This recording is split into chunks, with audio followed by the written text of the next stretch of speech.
everybody, and welcome back to the 10th episode of our podcast, She Said What, where the four of us sit down and have unfiltered conversations about the modern landscape as women. Today, we are joined by a very special guest. We're here with Dr. Caroline Pascoe, who, besides being the principal of our school TISP, is a very accomplished sportswoman. Dr. Caroline is an Olympic rower and has led many high altitude trekking expeditions to the Himalayas as well. Doctor, welcome to our show, first of all. Thank you so much for joining us. And to begin, would you please go ahead and introduce yourself so that us and our audience can get to know you? Yeah, well, thank you very much, Krisha, and I'm very honoured to be part of your programme of podcasts. And as you quite rightly said, I'm the principal of TISB here in Bangalore. And the topic today is on sports, so I'll introduce myself as a sportswoman. So I was actually quite bored and disillusioned with school and very disruptive in lessons. And it got to a stage where actually the headmaster at the time called me into his office and said, look, you need to sort yourself out, young lady, because otherwise things aren't going to go well for yourself. And he said, I'm going to give you a term to find out something that you love doing and a real passion that is actually going to make you focus. And I suppose I was in about grade 8 at the time. And so what I did was I found that actually I love sport, partly because I didn't like being inside the classroom. I like to be outside. I like to be with other people. So sport became my passion at school. And through sport, it meant that my academic grades started improving. And actually, I found a focus and a reason and a place in the school. So it was really through sport that actually I sort of found myself and developed. My sport at school was hockey and badminton, and I played for the county and the region in hockey and also played for the Southwest University team when I went to Bristol University. And then I broke my nose playing hockey, and someone in the summer of my first year said, look, you know, I know you've been injured in hockey, but why don't you come down to the river and have a go at rowing? Because I'd always been very tall. I'd always been I've never been slim, and I was always quite athletic. So I decided to go down to the river and have a picnic. And that was when I was introduced to rowing. And since the first year of the university, until for about 6 years, I was obsessed with rowing. And if you know anything about rowing, it's one of those sports where the athletes get up very early in the morning. They train for probably a minimum of 4 hours a day, and it's quite intense. So really, for my final 2 years at university and also my first few years of when I started teaching, it was very much based around rowing. And through the sport, I was national champion for 3 years in women's 8, and I competed at the Barcelona Olympics a long time ago now, in 1992. And after the Olympics, I found I've always been very competitive, and I've always wanted to strive for the best. I've never been satisfied with the best. So I found that after the Olympics, I was still extremely competitive. Even walking down the road, I'd want to catch up with people and overtake them. In my work, I discovered that actually I was quite ruthless, and I began to not like myself. So what I did was I took up mountaineering, because the thing with mountaineering is that if you climb a mountain and it snows or you get high altitude sickness, it's not your fault.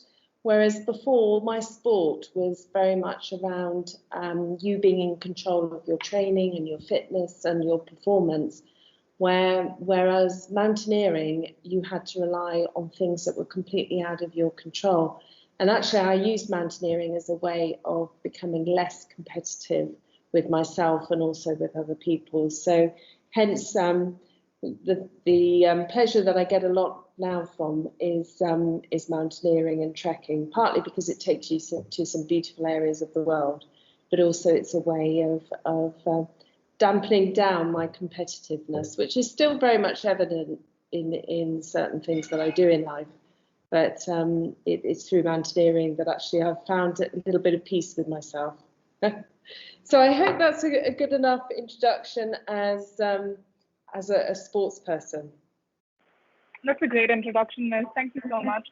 Just being a sports person in general, it sounds like so much work, and I'm quite lazy, so I have so much respect for people who are willing to put in that much work and physically exert themselves so much. But another question that I had for you is, when you first entered the industry, who was one person, or who were people that you looked up to? And do you think there was a lot of female representation in the industry at the time? Yeah, I think taking up sports seriously, it first, because when you compete at school and at university, it's still very amateurish. Whereas the first time it really got serious was probably in quite a few years ago now, 1989, when I finished university, and that was when I sort of, in a way, I had a dietitian, I had a physiotherapist, I had a very structured lifestyle, I had a training program for myself, and then of course there were athletes who were around at the time that you really looked up to. They weren't necessarily they were obviously rowers. There was a very famous UK rower, Steve Redgrave, who really struggled at school, dyslexic, but found his niche in rowing. So he was certainly a role model, and there were other male role models. But I became involved in the sport at a time when actually there were only one or two female sort of role models to look up to. The sport was relatively new for women. And there hadn't been any Olympic or world champion success in the sport, so it was all very much very new. So there wasn't any real female role model to look up to because there weren't very many. But I suppose what I admired was, and in a way I took strength from other fields and other walks of life.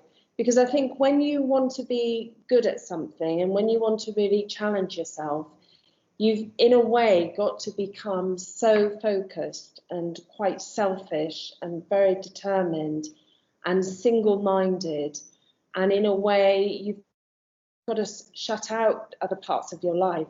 For instance, I never went to parties. I did go home to my parents, but it was very limited.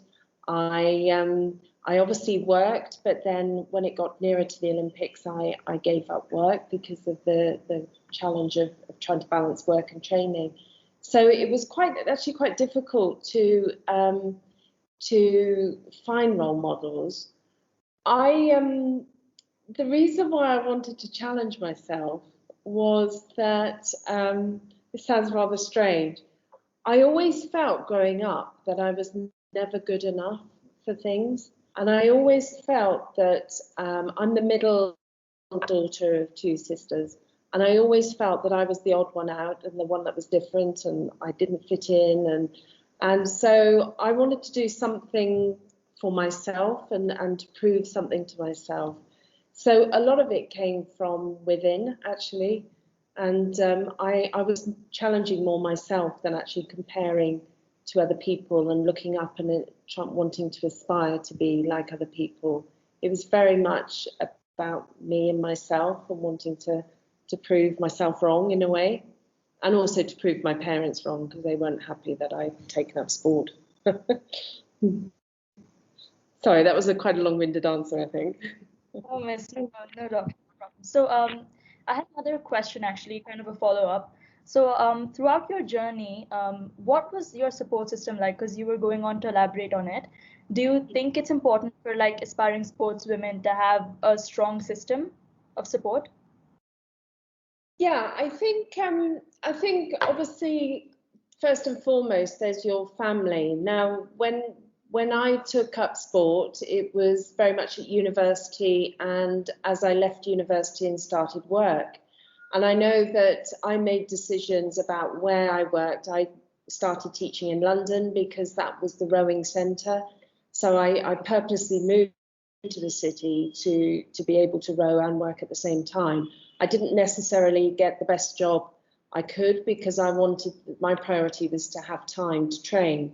So and my family were initially not very supportive because they were worried that actually my career wouldn't get off to a good start. They were worried that I wouldn't earn enough money.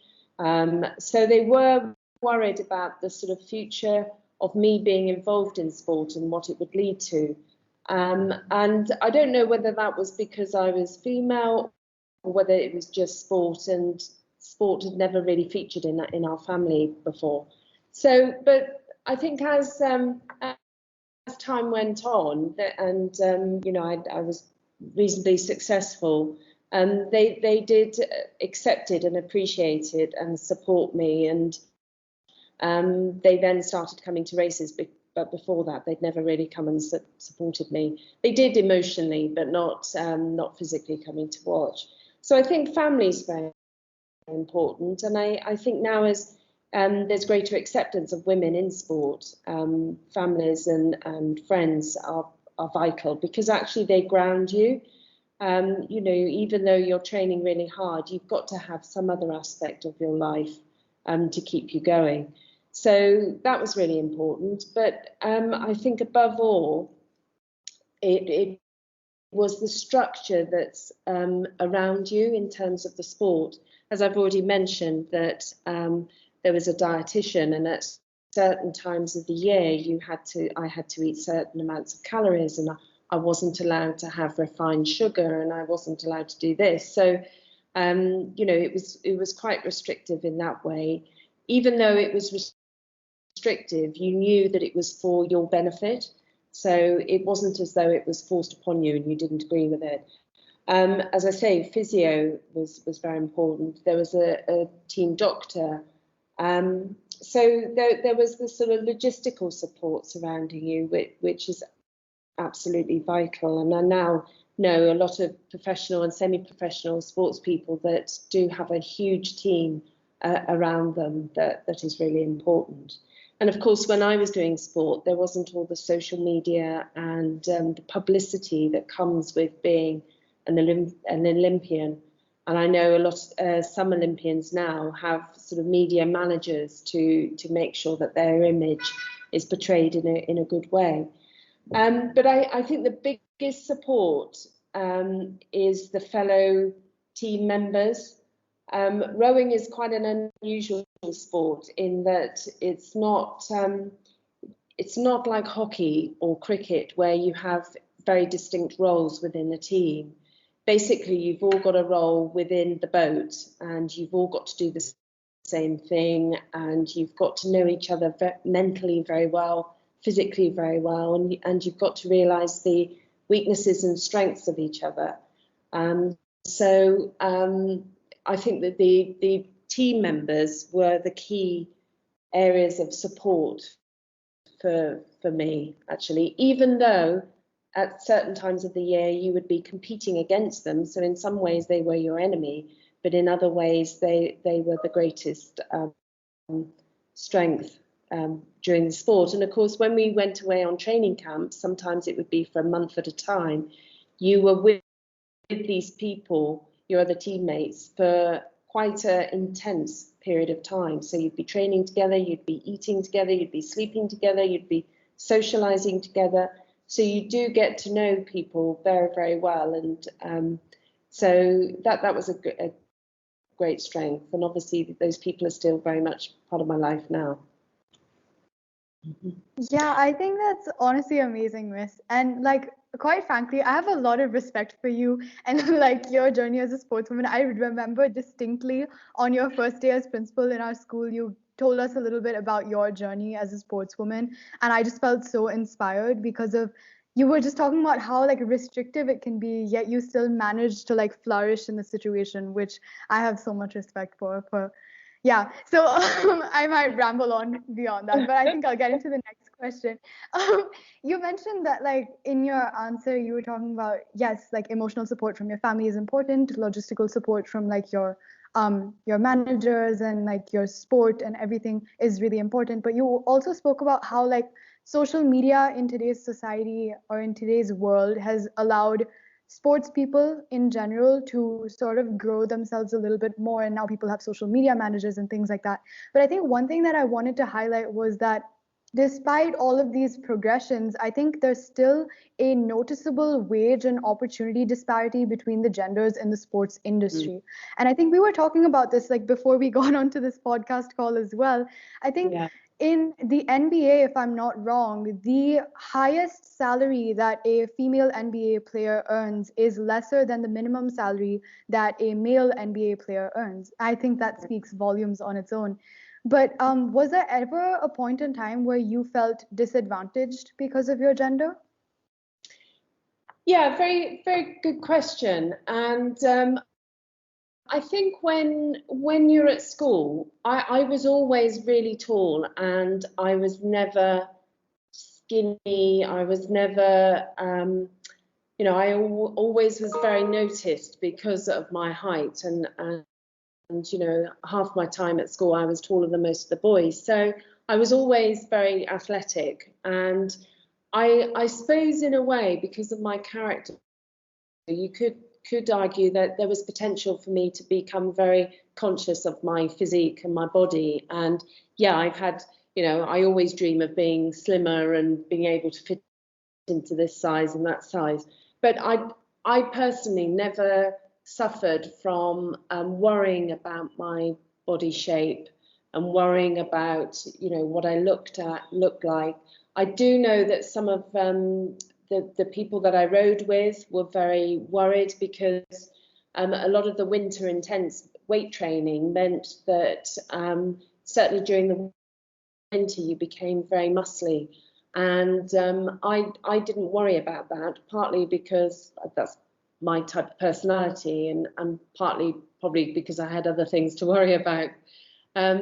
So I sort of never really suffered from that, but I do know that that is quite a big issue with girls and women doing sport, is that it does obviously change your physique, and there's the issue of menstruation to cope with as well. And there's also, I think as women we're more conscious with what other people think about us, and so we are perhaps less reluctant to have a go at things because we're too worried about what other people will think. I was never like that growing up. In fact, actually, if someone thought something about me, I would on purpose try and prove them wrong.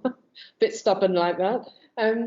So I never suffered from that, but I do know it is an issue for certain girls, and particularly at school and at university, that it can be an issue, your body image, and how sport and intense training changes that. I think also the time that it takes as well to train. At certain points I was training 5 or 6 hours a day, and that takes over your life. So again, your social life, the style of and the time it commits to do that. I used to get up really early in the morning and go to bed really early in the evening because otherwise I wouldn't cope. So it's about making all those sacrifices. And again, I think as women, we're very social beings, and we need our friends and our families and our social life. Whereas to be a top athlete, you need to sacrifice that a little bit. I think it's getting better. I mean, if you look at athletes like Serena Williams, I think she's a fantastic role model in that actually you are who you are. And, she comes across on the TV as being, quite a strong, but some we call it in English, quite a strong, she's not stealth-like, she's not beautiful, tall and glamorous, although is a very attractive lady, you know, she's proving that actually you've just got to get out there and do that. And that's in a way what I really like about sport, is that actually just get out there and do your best and train really hard and, you know your limits and get out there and do that. And I like that attitude that it instills in particularly young women. The other thing that at first thing that sport, it was through sport, it was the first time that I was told to my face that I was rubbish. I think at school we try not to, I hope we try not to, actually dismiss people's efforts. You know, I know we all want to strive for A stars and 45s, etc., but actually not all of us are capable of getting it. But as educators and as teachers, we very rarely belittle or dismiss a student's efforts, even though they get a D or a C or whatever. It's, you know, you shouldn't belittle them, and you don't tell them directly that they're rubbish or they're not good enough. And it was through sport. It was quite early on when I started rowing, and I went for trials for the Great Britain team. And I raced as hard as I could.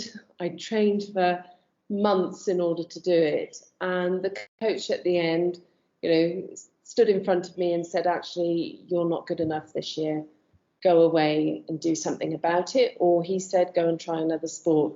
And that came as a big shock. And I think as a woman, my first instinct was to cry. And then I thought, I can't cry. It's a really girly thing to do.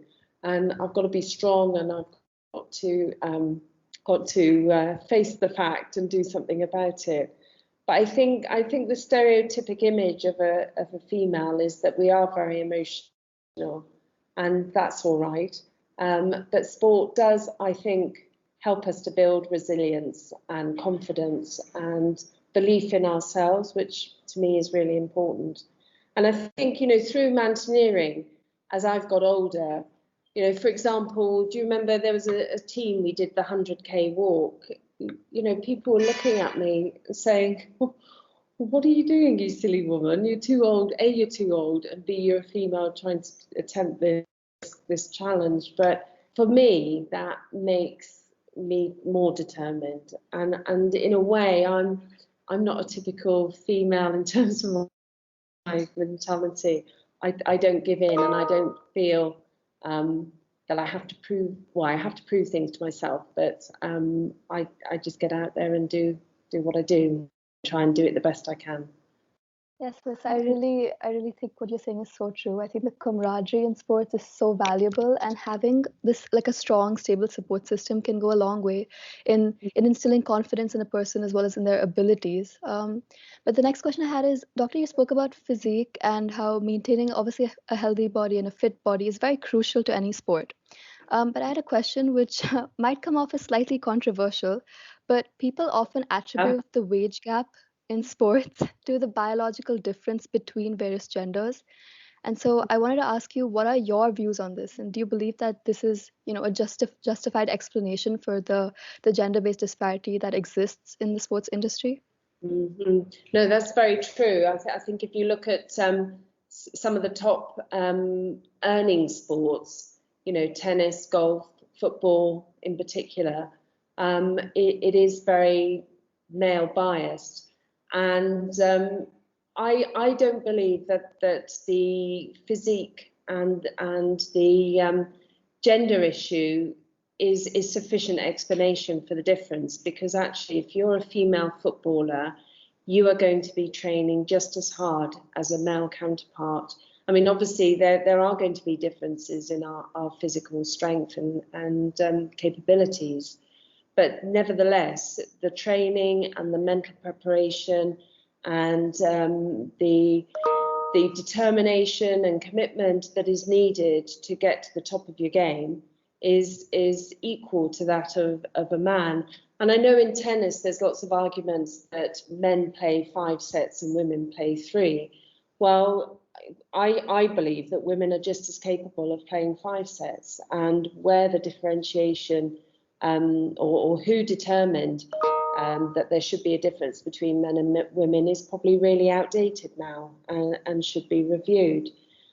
So I feel there is no justification because the amount of preparation to perform is equal. And what's interesting is that now in the next Olympics, I think there's two sports. There's relays, there's mixed relays now, and also there's certainly mixed rowing races where you have 2 men and 2 women.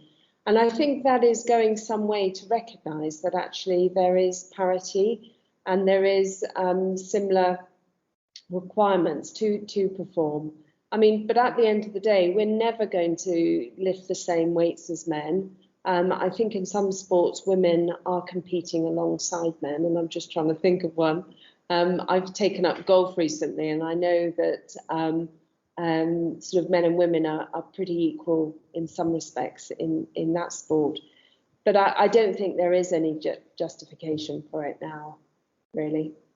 I completely agree with you. And you mentioned that there is a differentiation, that the differentiation between genders is really outdated and needs to be reviewed. And you spoke about the steps that the industry is taking towards achieving greater parity between the genders.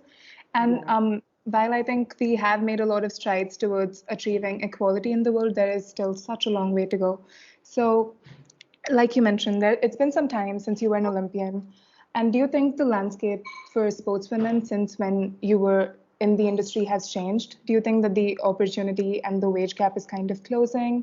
And what do you think has become better for sportswomen? And where do you think society can do better? I know that was a loaded question. I'm sorry. Oh, absolutely. I think you know opportunities for girls and women have changed massively. And also the attitude towards sportswomen has changed. I mean, if you look at London 2012, you know, most of our medals in the UK came from women, and that was actually quite a turning point for various sports. I think what always has also been a differentiation is the difference in opportunities and facilities for women and girls. Certainly in rowing, we never had the best coaches. We never had the best. We always had the second slot in the weight training gym, and also the medical care that we had wasn't as good as the men. Probably quite unjustifiably, they'd proven themselves and they'd already achieved a number of gold medals. But nevertheless, we were still trying to compete on a global stage, and we should have been given the same or equality in provision. But that has massively changed, and also the sponsorship and the grants that are given to women, that is very much equal now. Certainly in the amateur sports, so the Olympics and the sports where you don't get a salary.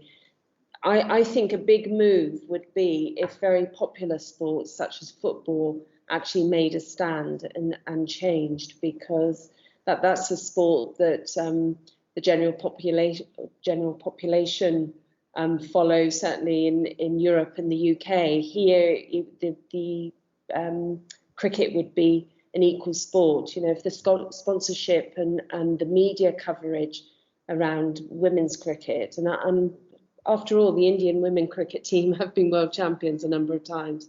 So if that changes, then, and it is slowly changing, then I think there's a lot more that we can do.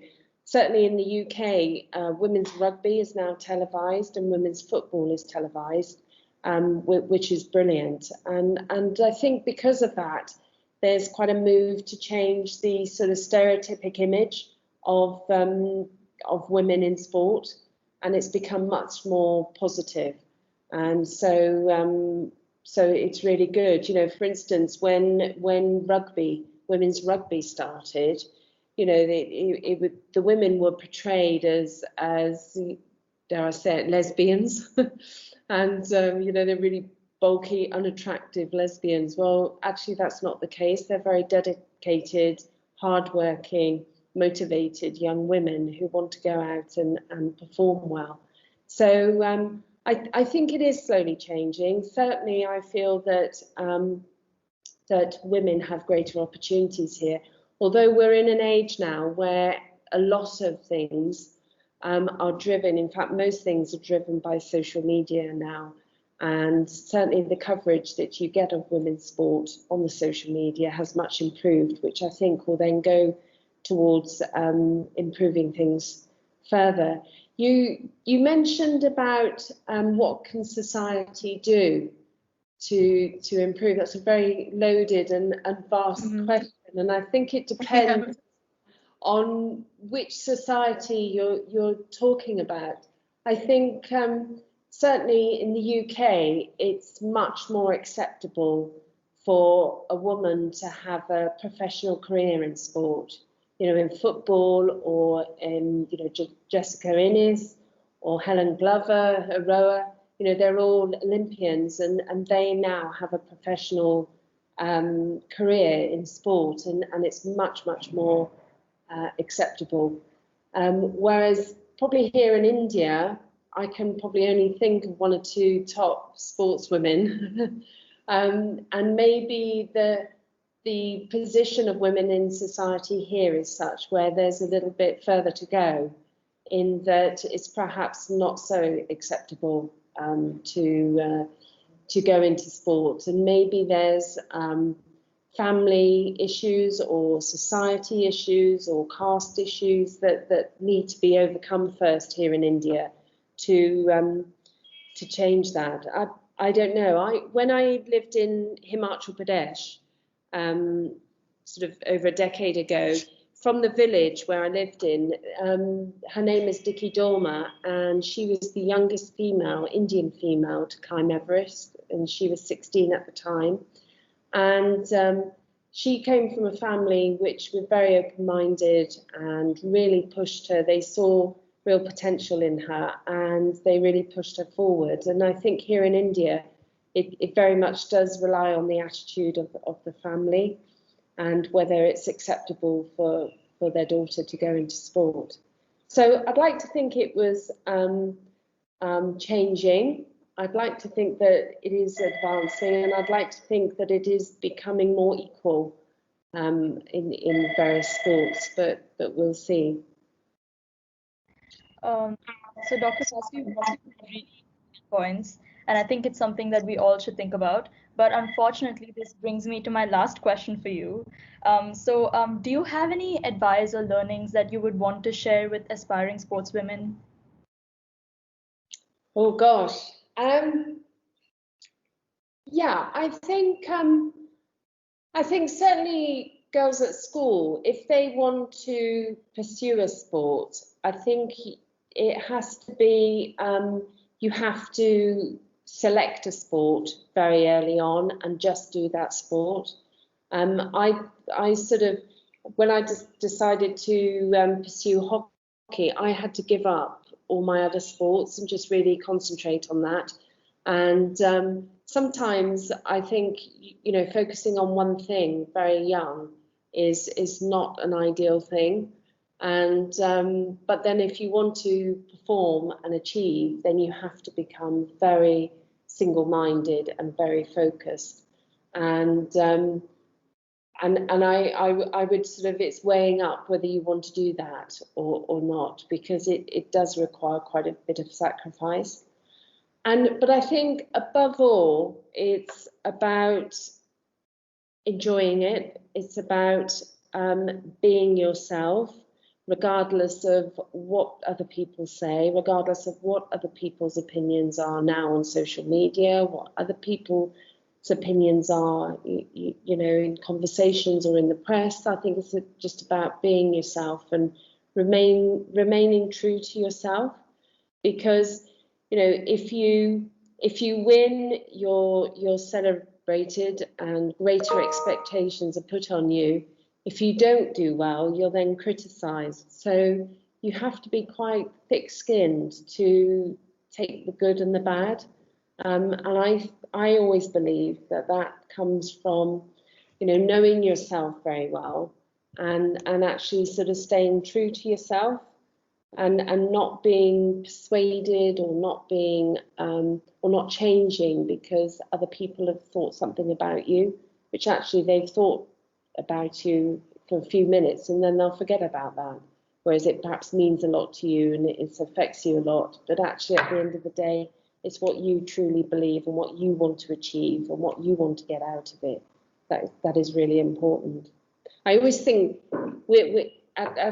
sometimes I always think that us women are portrayed as being, the less robust, emotionally robust gender, whereas actually I think some of the most aggressive, determined people I've met are actually women.